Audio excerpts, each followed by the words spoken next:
This is the Generation UCAN podcast, episode number 3. Today we chat with cutting-edge nutrition and fitness coach Ben Greenfield. The UCAN podcast starts now.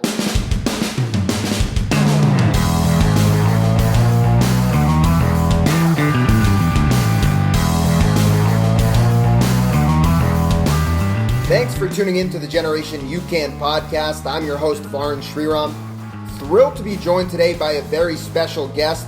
We've got Ben Greenfield on with us from bengreenfieldfitness.com, a very popular blog and nutrition coaching service. Also joined today by Director of Nutrition and Registered Dietitian for Generation UCAN, Seth Bronheim. But let's get to Ben first. A little bit of background on Ben Greenfield. Voted by the National Strength and Conditioning Association as America's top personal trainer in 2008. Ben has a master's degree in exercise physiology and biomechanics from the University of Idaho. He's also a certified sports nutritionist and strength and conditioning coach. So Ben, that's quite a list of credentials attached to your name. Were you always interested in nutrition and fitness growing up? I wasn't into fitness when I was a kid that much until I really started playing sports, in particular playing tennis, and turned to fitness as a way to kind of enhance my tennis game. And up until that point was primarily interested in World of Warcraft and fantasy novels. Played tennis through high school, really continued to geek out on fitness, decided I wanted to study it in college, and studied kinesiology and biomechanics and exercise physiology in college, and then got a master's degree in physiology and nutrition, and moved on to start to open a series of personal training studios and gyms in Idaho and Washington. And then about 6 years ago, when my kids were born, kind of moved into the house, sold my gyms, my studios, all my training equipment, and began to do more freelance writing and more online consulting with folks from around the world. And that's what I do now is online nutrition consulting, online fitness consulting, writing, and occasionally a little bit of speaking here and there. But a lot of times the sports that I've chosen to participate in, for everything from bodybuilding back in college to Ironman triathlon for nearly a decade to now kind of Spartan racing and obstacle racing, I'm kind of a glutton for punishment because these are all sports of attrition, right? So if you don't have your nutrition dialed in, then generally you fail. Whereas in a sport like, let's say baseball, for example, glycogen deprivation or maintenance of energy levels to a very high extent are not quite as much of an issue. So, when you're looking at sports of attrition, you're kind of forced to geek out on nutrition and guinea pig on yourself so you don't bonk or so you don't, essentially go slower than you'd ideally like to go. So that's kind of how I got into all this. And, your approach to nutrition and fitness overall, Ben, you seem to take a very science-based approach, not afraid to challenge a lot of the traditional notions. Probably what you learned coming up as a sports nutrition classes or, in your exercise physiology classes. How would you kind of characterize the way you look at things when it comes to the evolving science around nutrition?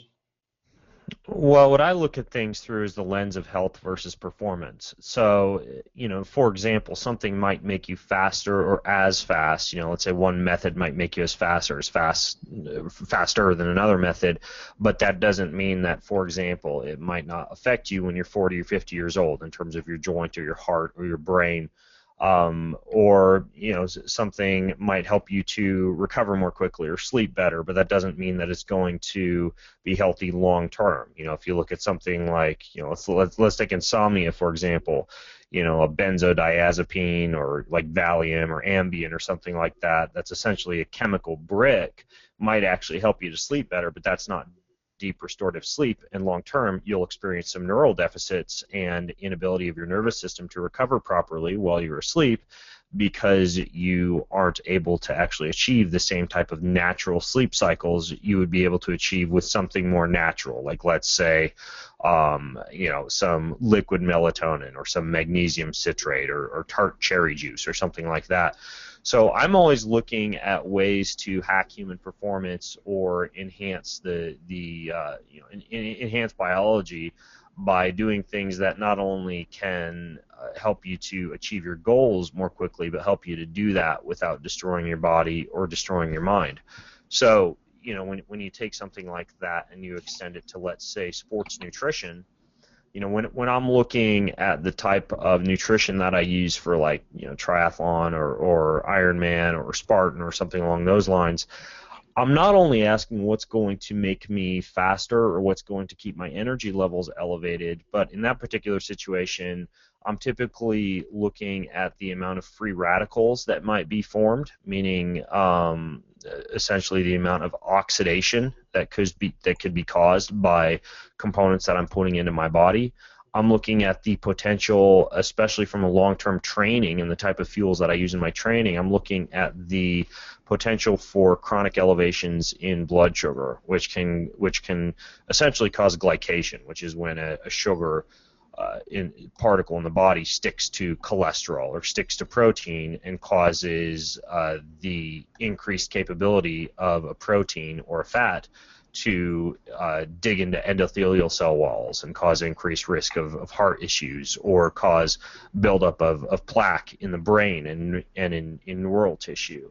And so when I look at what I'm going to be consuming during sports, I'm looking at that. I'm looking at the amount of hits taken on the central nervous system, with things like high amounts of caffeine. So the other thing I'm looking at is gut and gut fermentation, and whether or not I'll finish up an event just fine, but then be racked with GI issues for 2 or 3 days. So there's a variety of factors that I look at, but ultimately it's all through the lens of health versus performance rather than just performance.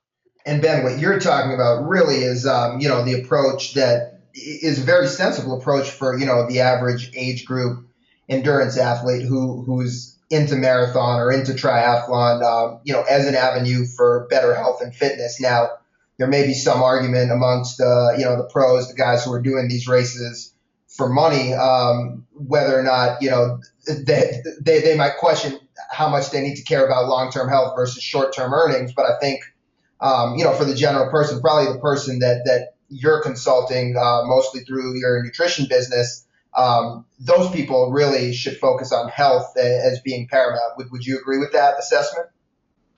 Yeah, you certainly have to acknowledge that you reach a certain level where you need an unnatural means to accomplish an unnatural end. So if you are wanting to compete at the very, very pointy edge of, like, marathoning or Ironman or something along those lines, yeah, certainly the evidence wouldn't lie that, for example, 500 milligrams of caffeine prior to a 10K is probably going to improve your 10K running time, but that's going to be a little bit of a hit on your adrenals that you have to ask yourself whether or not you're willing to put up with the potential stress that could create downstream. So, yeah, I mean, for most folks who aren't getting a paycheck at the finish line, it can be really helpful to do things that will make you just as fast, but that won't necessarily damage your body, or just look at things through this lens of, okay, is this worth the extra second that I might get? So.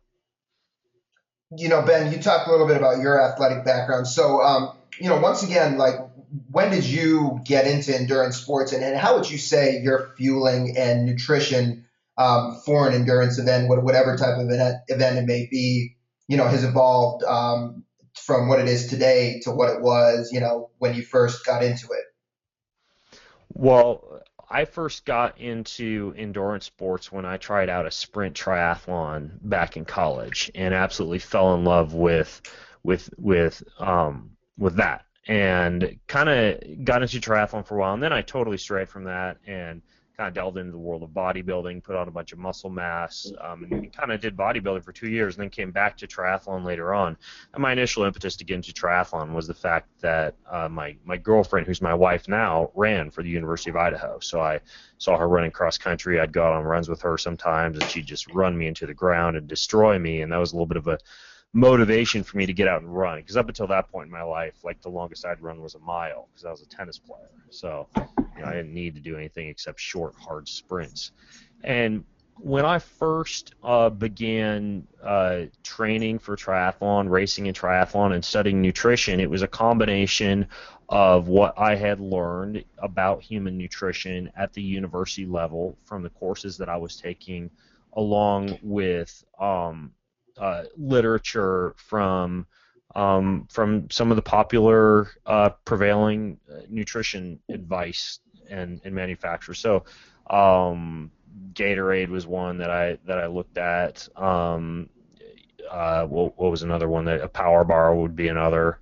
Some nutrition companies out there that make like gels and things along those lines. And generally, the recommendations coming down the pipeline for me were that I was practicing myself at that time was 55 to 60% carbohydrate, about anything from 20 to 40% protein, and then really low fat diet, like kind of a, low fat yogurt, or fat free yogurt, fat free anything I could get my hands on, and then generally a lot of like bread, rice, pasta, stuff like that. And then during exercise, generally pushing as high a carbohydrate intake as was proved by science to be able to be oxidized during performance. So generally, for most folks, it's going to fall into the range, as far as prevailing recommendations go, 200 to 250 calories of carbohydrate per hour for smaller athletes or females, 250 to 300 calories of carbohydrate per hour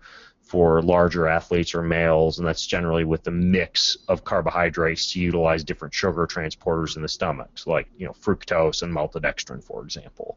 So that was generally the way that I fueled for good, gosh, I would say almost 6 years of racing and training for Ironman triathlon. So typical race, I'd be heading out for the race with around 40 to 45 gels, then some extra bars, some sports drinks, some chews, and kind of trying to get all that down the hatch during the race to oxidize as much sugar as possible. And about almost 2.5 years ago now, I began to delve into my own health a little bit more completely, looking at things like cortisol, very low density lipoprotein, fasted blood glucose values, insulin values, hemoglobin A1C values, which are kind of like a 3-month snapshot of your blood sugar values, and even some gene testing for things like risk of type 2 diabetes, for example. And what I found was disturbing to me. I found not only high cortisol levels, but really dysregulated blood sugar levels, dysregulated insulin levels, high hemoglobin A1C, increased risk for type 2 diabetes based on genetic factors, and I have 2 grandparents who both had type 2 diabetes, and a lot of issues that started to make me think a little bit more deeply about whether I could control my blood sugar a little bit more efficiently. And Ben, if I stop for 1 second out, Yeah. and when you found these things out, like from the outside, at the time, if I were to look at you, I would have perceived that you were extremely healthy, right? Like you said, you were racing Ironman triathlons, you were fit, you were lean. So the visual, kind of the book by its cover perspective, people would have looked at you and said, that's a really healthy guy. Am I right? Yeah, fit on the outside, healthy on the outside, and pretty fast. Like, anytime I tried to qualify for Ironman Hawaii, I would do it. And one of the top-ranked amateur athletes in the U.S. and worldwide for triathlon, specifically in half Ironman and Ironman. So, I was doing really well from a performance standpoint, and even from a body comp standpoint, using the approach that I was using, but obviously not so well from an internal biology standpoint, which ultimately affects anti-aging, longevity, and I'm 32 years old, but my happiness from about right around 8 years from now going on forward, it's like it seems like right around 40 is where a lot of the metabolic side effects begin to take place, and testosterone and growth hormone and youth and longevity are no longer things that you can just kind of take for granted and use to fight a lot of these other forms of damage that you might be dumping onto your body. So I started looking for some solutions. The first thing I started experimenting with was higher levels of fat to help with hormone intake, and rather than making sacrifices to protein intake to get more fat in, I made sacrifices to carbohydrate intake. I started to do things like cut out bread, started to cut out other things like rice and potatoes and some of the starches. My breakfast went from being a huge bowl of oatmeal to being usually like scrambled eggs or some kind of like a green smoothie with some fats thrown in. I started to do more wild caught fish, grass fed beef, avocados, olive oil, olives, raw seeds, raw nuts, basically fat based sources. And the only time I basically use like a train low, race high type of approach where I just tried to use, like I would go out for my bike rides and stuff with trail mix and almonds, and I would train kind of more in like anywhere from a 20 to a 30% carbohydrate intake type of scenario, and then I would still race using that race high approach of like getting lots of carbohydrates down the hatch. And it's interesting because some of the data that or some of the research that's been done on training in a carbohydrate restricted state shows that you can get some mitochondrial adaptations, improvements in fat oxidation, and improvements in some of the biomarkers related to fitness when you train in a low carbohydrate state. So that train low, race high type of approach began to work really well for me. My energy levels started to be more stabilized during the day. I had a lot less gut fermentation. I quit farting, which I thought that endurance athletes were just kind of like expected to do, but all of a sudden I had way less carb fermentation. My energy levels got more stabilized. I shifted from eating 6 to 10 small meals a day to eating just 3 square meals a day, and I found that I could ride and run and swim for longer without having to have like sports drinks on the sideline of the swimming pool, or without having to stash a few gels in my pocket for a bike ride. So that was interesting for me, and I kind of just started to delve even more deeply and ask myself the next logical question, which is, can I also do this during my races and during my hard workouts? Like, can I also restrict carbohydrates in that sense? And that's really the big disconnect for someone who's traditionally trained in exercise physiology and nutrition, is the fact that you have 1,500 or 2,000 calories of storage glycogen on your body, and once that's up, you're done, like you're bonked. And so the holy grail of sports nutrition is to keep as many sugars as possible coming in. And the idea that you would somehow be able to oxidize fats at a high enough rate to provide enough ATP to support high performance is something that is simply not accepted as doable. So I wanted to see if I could actually be able to do more on less carbs, essentially. So then I started experimenting with mixes. I started using UCAN. I started using fats like MCT oil. I started using amino acids. I started using just about anything except the simple fructose and maltodextrin-based sugars. And what I started doing in my Ironman races was using those type of mixes and then only turning to simple sugars when I got to extreme rates of glycolysis, like in the last 10K of the marathon of an Ironman, where you're digging as deeply as possible, you're at near glycogen deprivation by that point, and you're trying to oxidize sugars extremely quickly. At which case I started switching to, for example, chugging like 2 to 4 ounces of Coke at every aid station just to keep a little bit of a sugar hit coming in. And eventually tried to get to the point where I just didn't need gels or bars or anything like that, and I would just mix up flasks or bottles with some super starch, typically about 100 calories or so, a little bit of MCT oil, for me around a tablespoon or so per hour, about 5 to 10 grams of amino acids, and that's kind of the mix that I'm still working with for my longer workouts and things of that nature, and really not doing any of the simple sugars much at all anymore. So it's kind of evolved from full-on sugar intake to barely any at all. And on most days, I'm eating anywhere from 10 to 20% carbohydrate intake for my daily training and workout needs, and kind of on the higher end towards that 20% on my harder training days, towards the lower end on my easier days.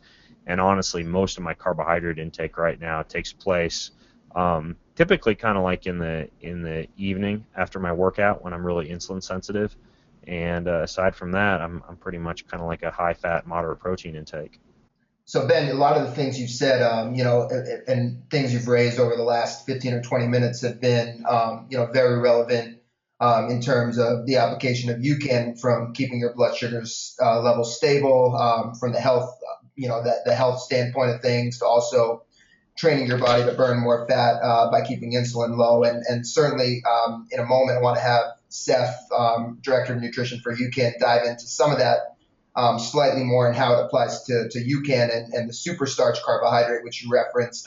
I'm sure there's people in the audience that aren't entirely familiar with what UCAN is. But prior to doing that, Ben, I just want to find out from you, like, when did UCAN and the super starch carbohydrate first come on your radar? And, what, when you were intrigued to try it, what was it about it that piqued your interest? So first of all, that's a great question. I don't remember when I first tried UCAN. It was sometime in the past couple of years that I got some sample packets somewhere and threw it into my bottle and used that as a mix. Found it to be palatable, and I was just using the plain stuff and again mixed that up with a little bit of oil and some amino acids, and it worked pretty well. And I used it in my first, I think the first Ironman I used it for was would have been Ironman Hawaii in 2012, I want to say. Um, and what was the other part of your question? I was just asking, when you kind of dove into UCAN more and understood what the product was, or how it differed from a lot of the simple sugar-based or maltodextrin-based formulas. What was it about UCAN that intrigued you, where you said it was even something you wanted to try? Well, I mean, so the idea is that if you completely cut carbs, like if I decided that I just wanted to use like MCT oil and amino acids, um, the way I like to think about it is this: like you're looking at like an IV bag where you're dumping it all into your body at once, and this huge surge of energy and then this crash versus like this slow bleed. So when you've got a really high molecular weight starch like you can, it's like this slow bleed of sugar that isn't going to cause blood sugar fluctuations or energy roller coaster rides. And because you're able to take in far less of it due to that slow bleed, you're able to tap into your body's own storage fat, essentially all that gasoline you're carrying around in your butt cheeks or your upper back, wherever you tend to store fat. That's ultimately the idea here, is you're trying to tap into that fat, the fat that you have that could literally provide you with tens of thousands of calories while still getting just enough carbohydrates in to be able to supply your body with what it needs to tap into that fat, because some amount of beta oxidation and the utilization of fats for energy is reliant upon small amounts of carbohydrates, and then also give yourself just a little bit of carbohydrates to do things like keep blood sugar levels mildly elevated so that you're able to avoid, for example, like brain fatigue, because the brain is going to need a little bit of glucose.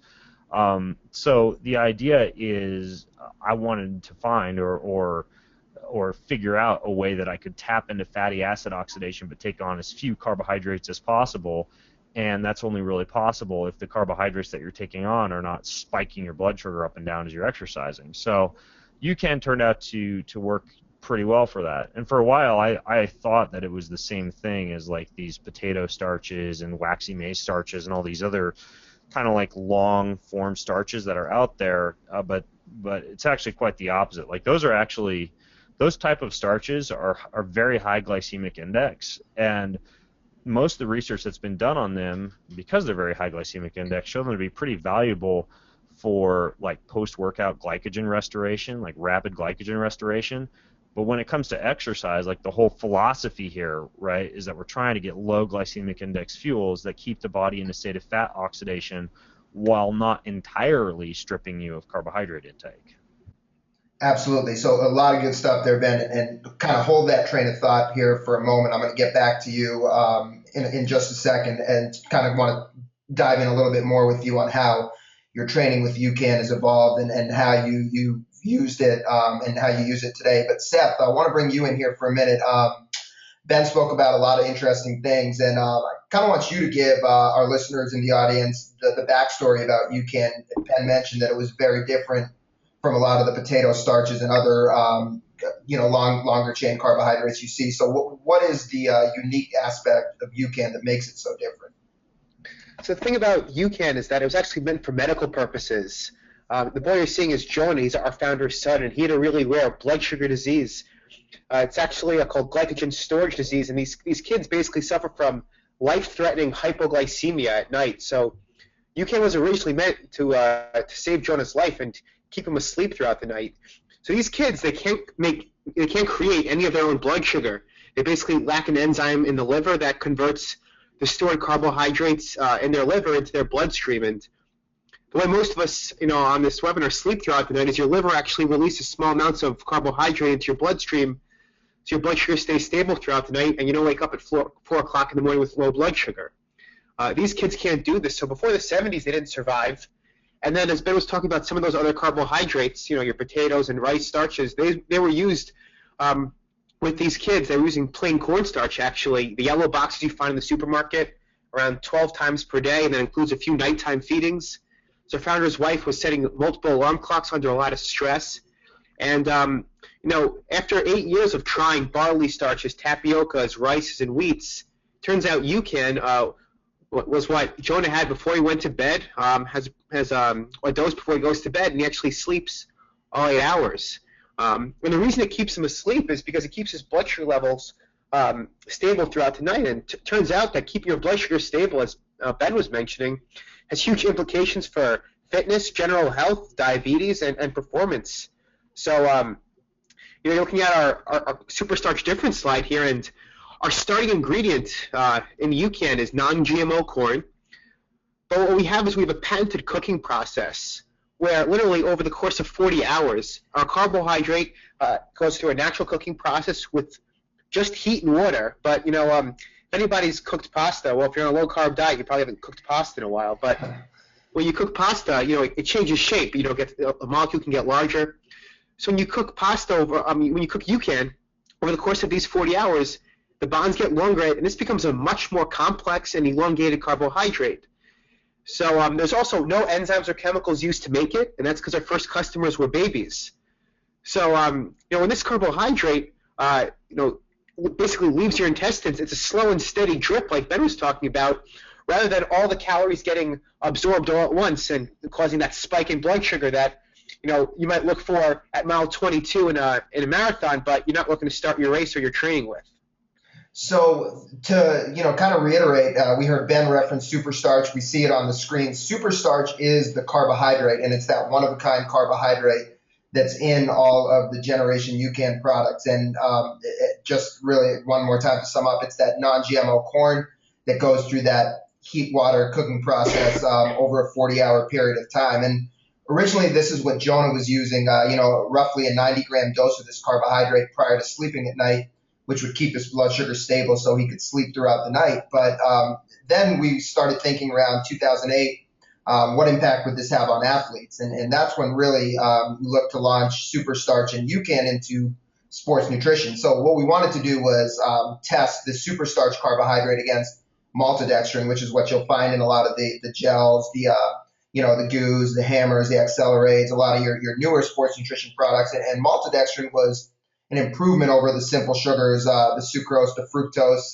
from the standpoint that it was a larger molecule that passed through the stomach quicker than these simple sugars. So the theory was that with maltodextrin, it would cause less GI distress. But Seth, what is this slide illustrating right here? What's the impact on blood sugar with the maltodextrin versus the superstarch, which is in UCAN?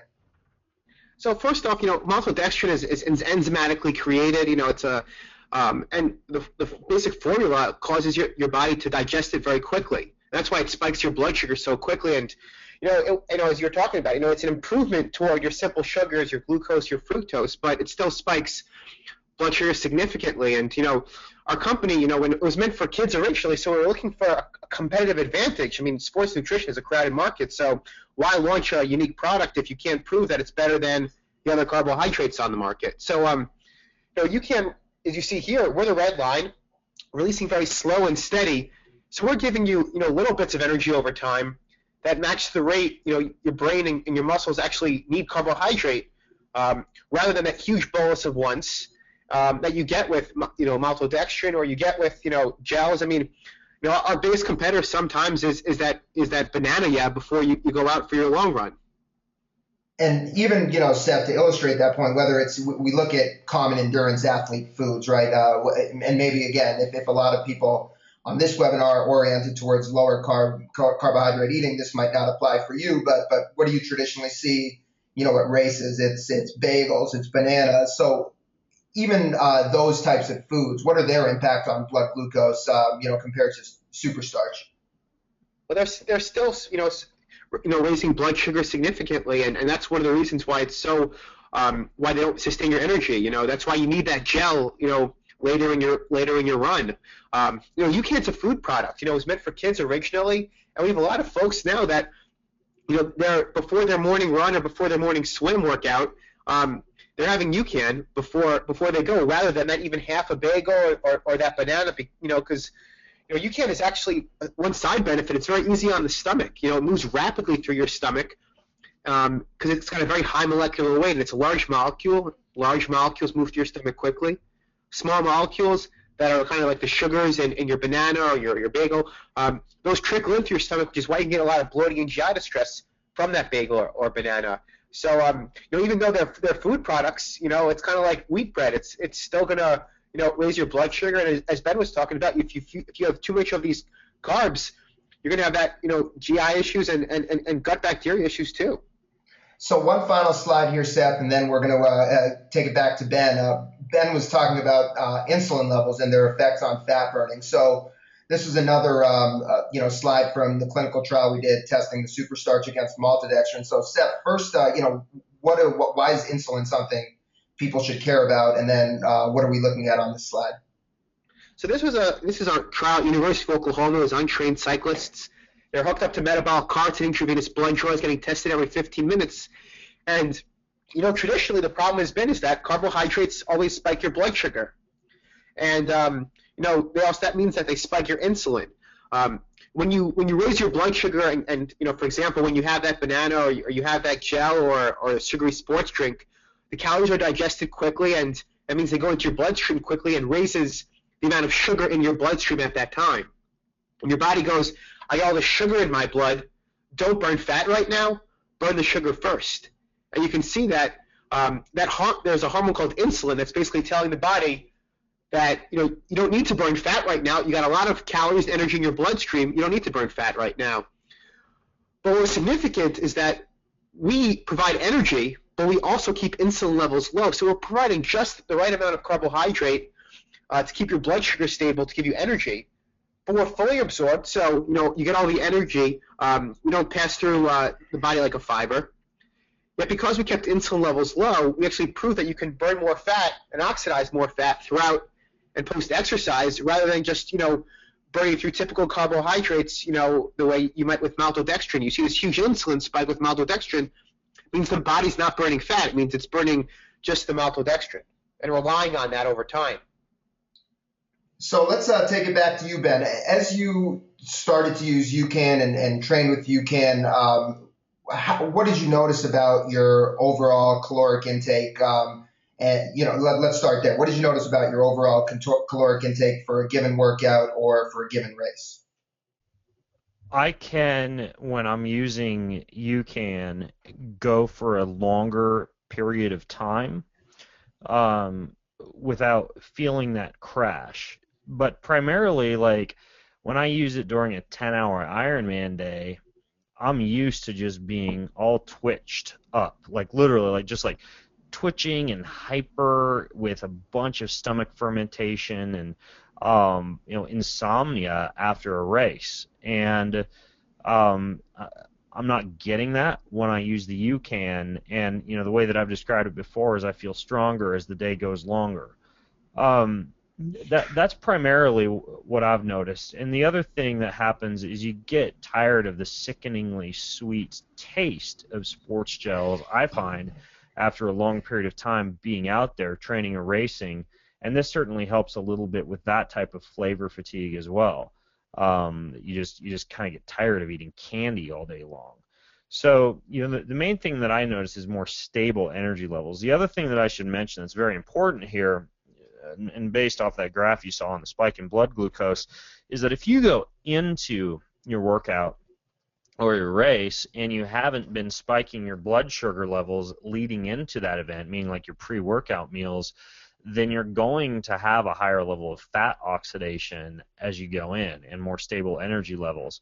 So that's the other thing I like is like you can take, for example, a couple servings of UCAN, and you can mix it up with like a little bit of coconut milk and some raw seeds or nuts and some nut butter, and stir all that together, and even add in like a little stevia, for example, and make yourself almost like this breakfast porridge pre-race or pre-workout that, again, keeps your blood sugar levels from spiking but gives you that slow bleed of glucose, that little bit that you need in your system to be able to tap into higher amounts of fat oxidation.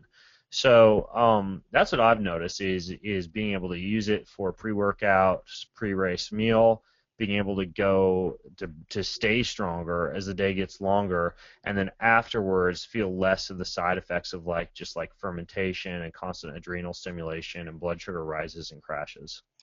So if we really look at what you're saying, if you kind of approach maybe the traditional pre-workout race meal for a lot of people, you hear people, and maybe Ben, not so much your listeners because they might be more in tune with some of this stuff, but I have a bagel, I have a banana as breakfast, and then I have a gel before I start.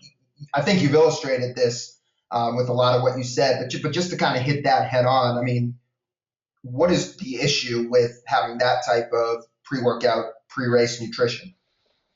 The issue is not incredibly significant from a performance standpoint unless your goal is to actually be able to oxidize fats and your entire race day strategy is based around that idea of keeping yourself in a consistent state of fat oxidation. In which case a high glycemic index meal from sweet potatoes to bananas could rip you out of fat oxidation and put you into basically burning sugars because you have a high amount of circulating blood sugars before the race or the workout even begins. So that's one of the issues with that. But for me, I don't care about that quite as much as the long-term health effects, and I've found that I've placed more importance on this, as I've had kids and as I get older, is I want my brain and my heart to be around as long as possible. So for me, it's more of the advanced glycation end products and reactive oxygen species that can form upon consumption of a high carbohydrate or a high glycemic index type of meal. And that's a bigger issue for me than the fat oxidation issue, honestly. But ultimately, it's kind of a 1-2 combo when you eat like a high carbohydrate meal prior. Is A, you downregulate fat oxidation, and B, there are some downstream health effects if that's a regular practice.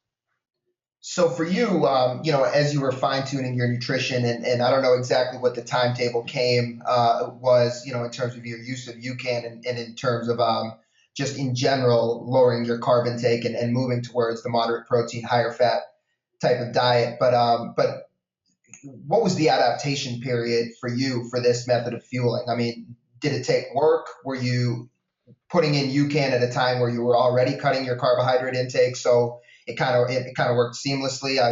How did that all work for you? So what you're looking at is 10 to 14 days to get over that initial hump and kind of a rise in the fats that you're oxidizing and a drop in what's called your respiratory exchange ratio, which is an indicator that you're oxidizing more fats at rest. That would be when you switch to a lower amount of carbohydrate intake. So 10 to 14 days to get over that hump of feeling dizzy, feeling low on energy, feeling a little bit blah during your workouts, and basically kind of getting your body out of that state where it relies upon constant surges and elevations in blood sugar to stabilize energy levels. From a performance standpoint, I really didn't notice the kind of getting stronger as the day gets longer type of effect for a good 6 months.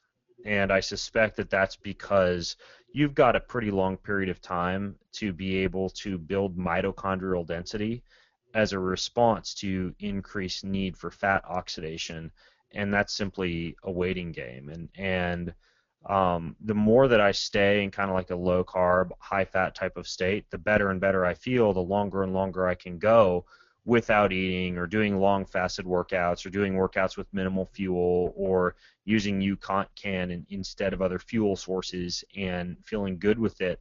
I mean, you're going to feel okay after 10 to 14 days. If you're in this for the long haul for performance, 6 months, and you're looking at a good 1 to 2 years before you realize the full performance benefits. So those are kind of some of the timelines. In terms of intensity of exercise, you are going and racing at a far higher clip than, say, the average person. How do you feel like intensity of exercise affects the adaptation period? Would the average age grouper going at maybe more of a zone 2, zone 3 feel different or have less of an adaptation period than somebody who's really pushing the intensity like yourself?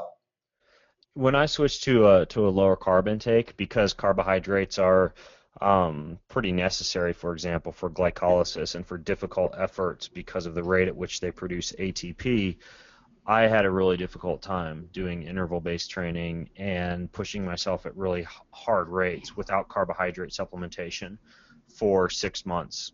And after about 6 months, I began to be able to do interval training after having had, for example, high-fat shake for breakfast, green salad with some sardines for lunch, and then maybe a 4 p.m. workout with high-intensity interval training, with literally only had during the day, maybe 10 to 20 grams of carbs leading up to that point, and feeling just fine. And I highly suspect that that's because of two things. Number one, an increase in mitochondrial density, which can increase simply the amount of powerhouses in the cell that are able to take fat and oxidize it into ATP.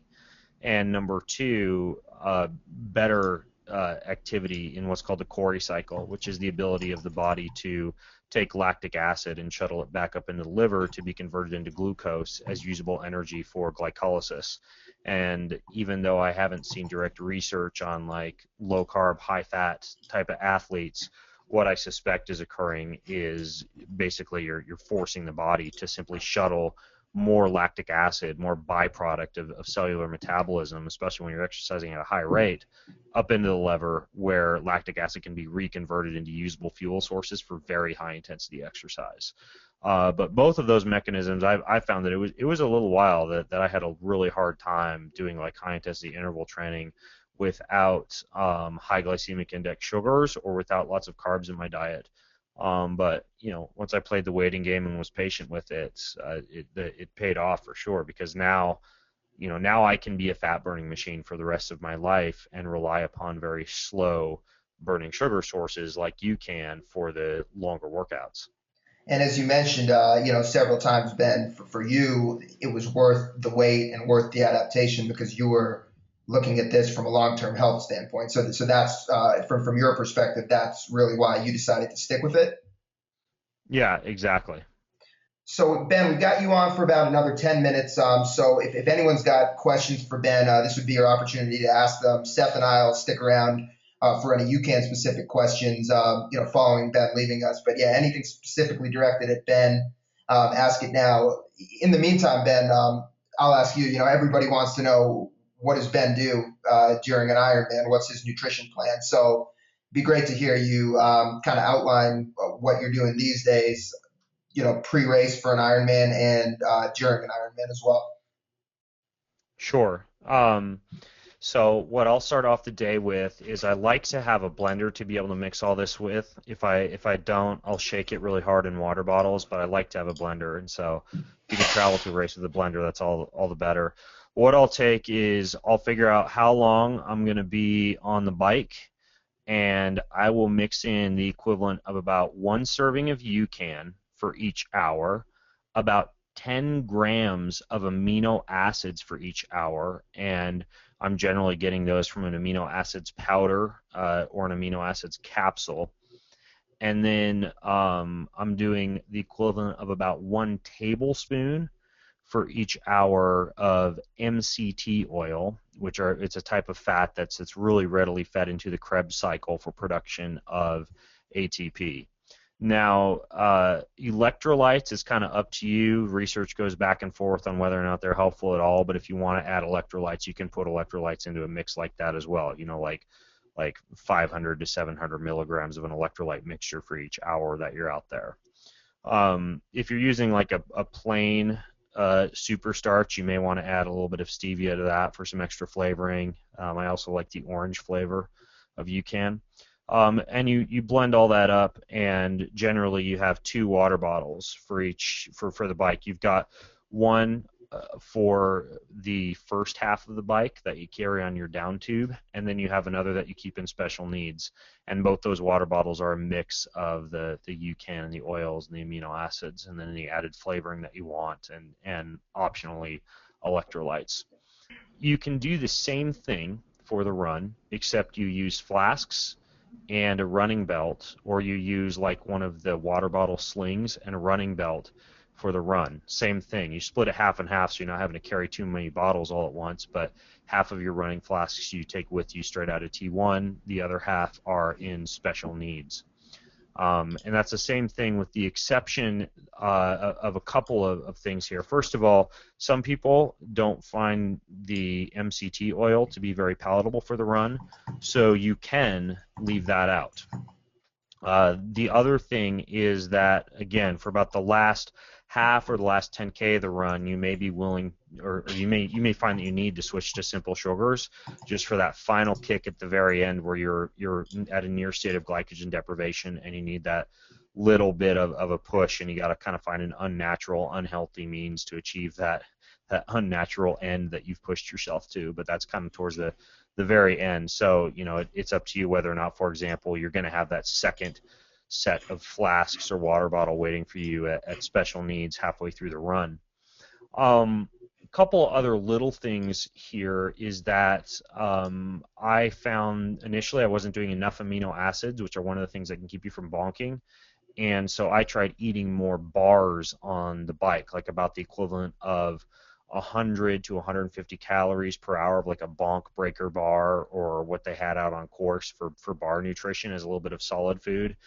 Yes, that will downregulate fat oxidation a little bit, but that seemed to help in the absence of a high intake of amino acids. Once I got up to about 10 grams of amino acids per hour, I didn't really need that much in terms of adding extra sources of solid fuel for the bike. So that's kind of the basic overview. Then for the pre-race breakfast, again, you can use, I like one of 2 options for fat oxidation, either using like that UCAN kind of porridge that I talked about, or else using something like a bulletproof coffee type of approach where you're mixing coffee up with some MCT oil, some butter, some collagen, a little bit of coconut milk, but again, kind of like a higher fat, lower sugar type of pre-race meal. And then just plain water to thirst as you go through the race. So, in terms of caloric intake per hour, I know this is the way, I don't know if you think of this necessarily like this, but I know a lot of people think of it in terms of calories per hour. What was your old protocol calories per hour compared to your new protocol? And it might be more significant for you, I guess, to look at carbohydrate per hour, but any feedback on either of that? Yeah, so old protocol, I was about 400 to 500 calories per hour on the bike, 200 to 300 calories per hour on the run. Now I'm at 200 to 300 calories per hour for the whole race. So just 200, 300 on the bike, 200, 300 on the run. For the first half of the run, sometimes it dips a little bit lower than that if you leave the MCT oil out of the flasks. And then you're kind of on the back end of the run, sometimes dumping in a little bit of extra sugar for that last half or the last 10K of the run. But ultimately, it's roughly about a third to one half of the total amount of calories that I'd normally be taking in. But bear in mind, that's exogenous calorie intake. I'm still oxidizing a high number of calories. It's just that more of it's coming from my adipose tissue and fatty acids circulating in my body than from exogenous carbohydrate sources.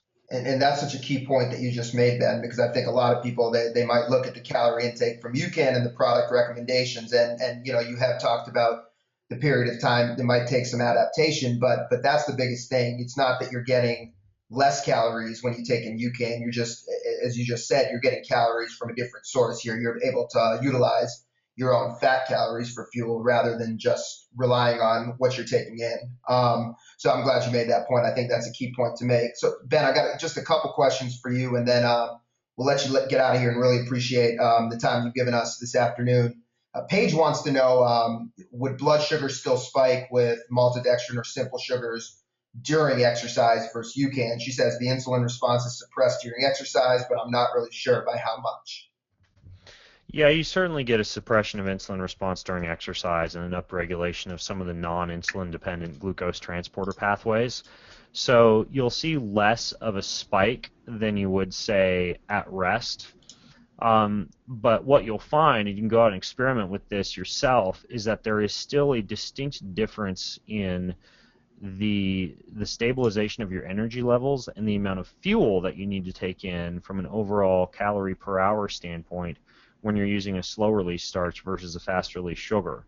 So even in the absence of the consideration of the amount of insulin being released, there are still some other important things that happen when you have that slow release of sugar into the bloodstream versus the fast release. So and again, just go out, try it sometime. Do like let's say a 3-hour bike ride, and go out with 3 servings of UCAN, 1 per hour, and plain water, and then preferably some amino acids and maybe some MCT oil, and then try the same thing, except this time do 3 gel, like a gel every 20 minutes, for example, and you're going to notice a really distinct difference in your energy levels during, and also check out your wattage in that last hour as well, and you'll notice some differences there, and then also the way that you feel afterwards. So you are correct that you are going to be more insulin sensitive during exercise, but that's not the only reason that you'd be making a switch from like simple sugars to a slow release sugar.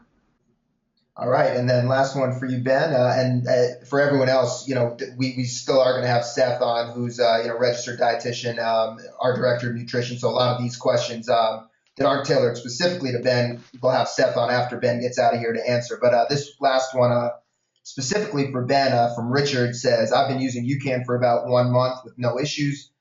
Ben, you said it takes time to adapt to the fat burning mode. I have an Ironman in 3 weeks. Do you think your UCAN nutrition plan will still work for me? Well, sure, and you can always consider the fact that, rather than going from like 4 gels down to UCAN only, you could go with a serving of UCAN per hour and then like 1 gel every 60 minutes, or 100 to 150 calories of a bonk breaker bar from the course at the end of each hour, and take into consideration the fact that you may not be fully fat adapted, but you're probably a good part of the way there, and simply use less sugar than you normally use, with the goal to eventually wean yourself off of most simple sugars. Ben, this was a lot of fun. We've been waiting to do this, long overdue, I guess, but really good to pick your brain, really good to hear you chat about a lot of these things. And I think most importantly, the value that you place on long-term health for endurance athletes or anyone competing in these sports should really be emphasized, because ultimately, performance is great and everyone strives to perform well, but how you feel in your 40s, 50s, and beyond is really, I think, should come more to the forefront. Before we let you go, anything you'd like to add before you get out of here? Uh, Read my book. I talk about this stuff a lot more there, so it's a great resource for you over at beyondtrainingbook.com.